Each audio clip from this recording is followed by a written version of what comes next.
नमस्कार, मी प्रीती स्वागत करते तुमचं रुचकर कट्ट्यावर। आज मी तुमच्याबरोबर एक रेसिपी शेअर करणार आहे। ती लहान मुलांना मोठ्यांना आपल्या सगळ्यांनाच तो पदार्थ खूप आवडतो। ती म्हणजे चकली। आपण आजपर्यंत भाजणीची चकली, गव्हाची चकली, मुगाच्या डाळीची चकली अशा वेगवेगळ्या प्रकारच्या चकल्या बघितल्या असतील, पण बहुतेक वेळा असं होतं की त्या काही वेळेला आपल्या फसल्या जातात आणि मग जनरली आपण त्या करणं टाळतो। तर आज मी तुमच्या बरोबर शेअर करणार आहे काही मिनिटात तयार होणारी खमंग आणि खुसखुशीत अशी रव्याची चकली।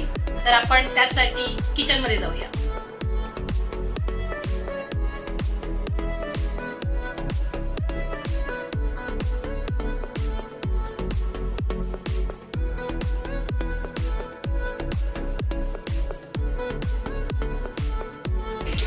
सर्वप्रथम आपण गॅस ऑन करूया आणि मी 1 वाटी पाणी घेते। हे पाणी आपल्याला उकळवून घ्यायचं। आपल्या पाण्याला उकळी आलेली आहे।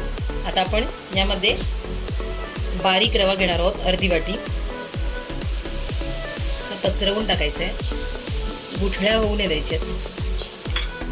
लगेच आपण त्याला व्यवस्थित हलवून घ्यायचं आहे।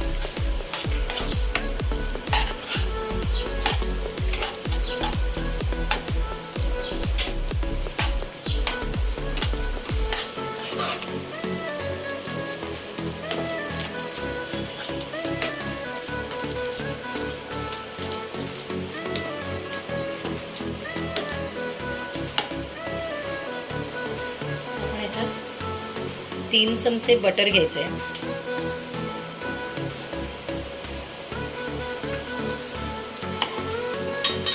तुम्ही बटरच्या जागी वनस्पती घी वापरू शकता, अदरवाइज तुम्ही तेल सुद्धा वापरू शकता।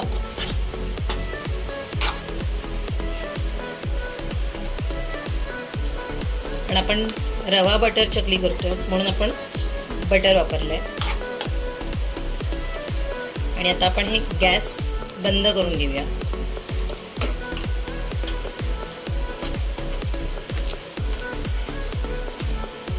आणि हे एका प्लेटमध्ये काढून घेऊया।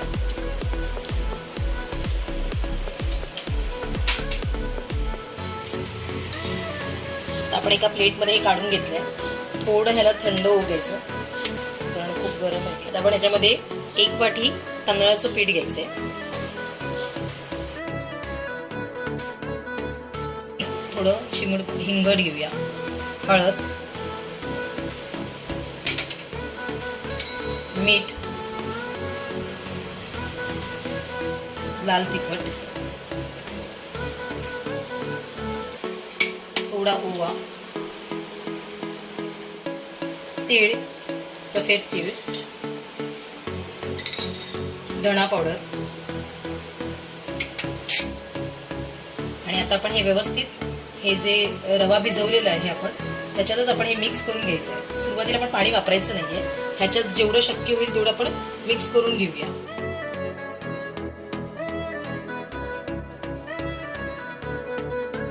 पीठ थोडंसं सैलसर मळायचं जेणेकरून आपण जेव्हा चकल्या करणार तेव्हा त्याच्या त्याला व्यवस्थित काटे येतील।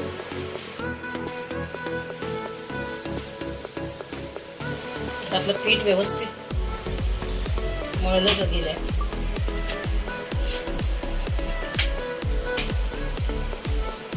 पुन्हा आपण जेव्हा चकलीच्या पात्रात जेव्हा टाकणार थोडं थोडं पीठ तेव्हा थोडंसं मळून घ्यायचं।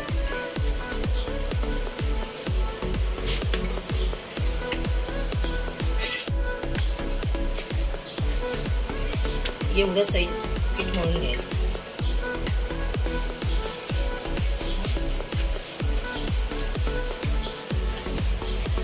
काही भाग काढायचा, तो व्यवस्थित मळायचा।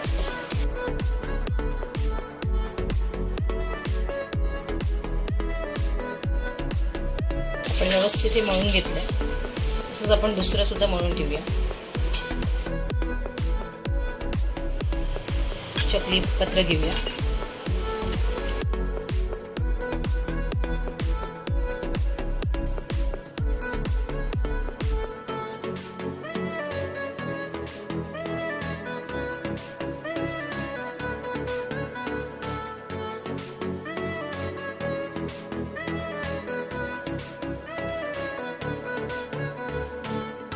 आता आपण चकली काढूया.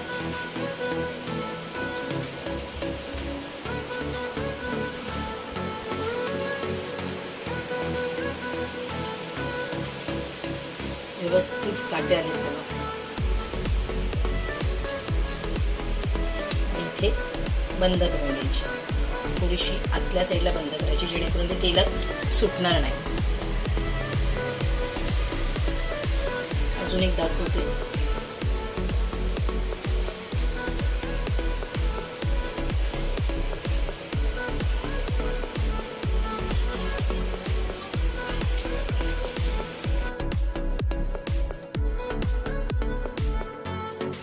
ह्याच्यात वापरलेलं जे पण लाल तिखट मीठ हे तुमच्या चवीप्रमाणे वापरू शकता तुम्ही, पण रव्याचं पाण्याचं प्रमाण आणि तांदळाच्या पिठीचं प्रमाण ते त्याप्रमाणेच घ्यायचं.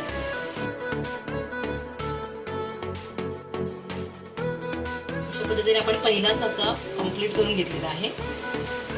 आता आपण एकीकडे तेल तापवायला ठेवलेलं आहे.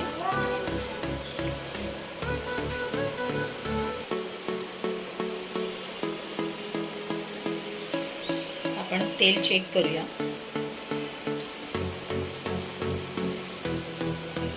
येस,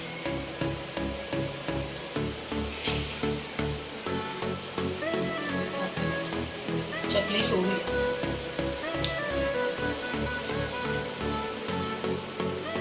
चकली जी आहे ती व्यवस्थित सांभाळून सोडायची. सो मी एक प्रयत्न घेतला आणि मी त्याच्या मदतीने ही चकली तेलात सोडते.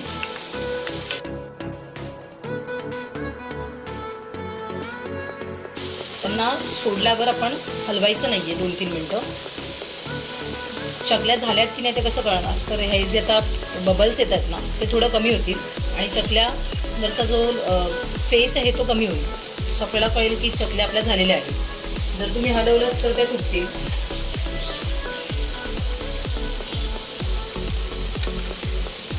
फर्स्ट बॅच असेल तर तुम्ही थोड्या कमी टाका. माझी कढई पसरट असल्यामुळे मी इथे 5 मावल्या आहेत. आता आपण त्यांना हलवणार नाही. आता तुम्ही बघू शकत असाल की याच्यावरचे बबल्स जे आहेत ते कमी झालेले आहेत. सो आपण त्याच प्रयत्नाने सुरुवातीला आपण पहिली चकली जी टाकलेली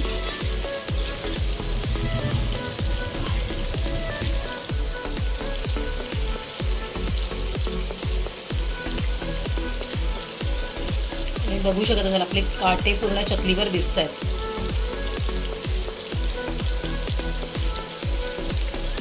पण एक एक चकली हळूहळू पलटून घ्यायची आहे.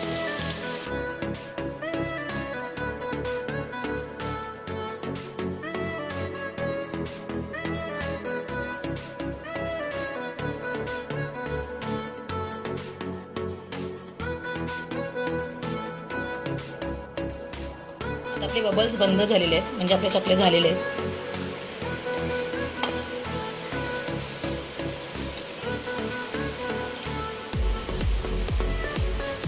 तुम्ही प्रत्येक चकलीवर काटे वगैरे बघू शकता.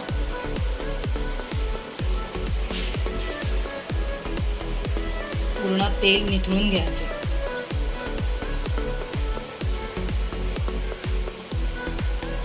आता आपण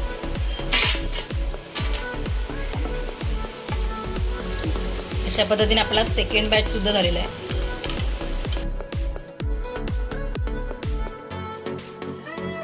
अशा पद्धतीने तयार झाल्या आहेत आपल्या रव्याच्या चकल्या.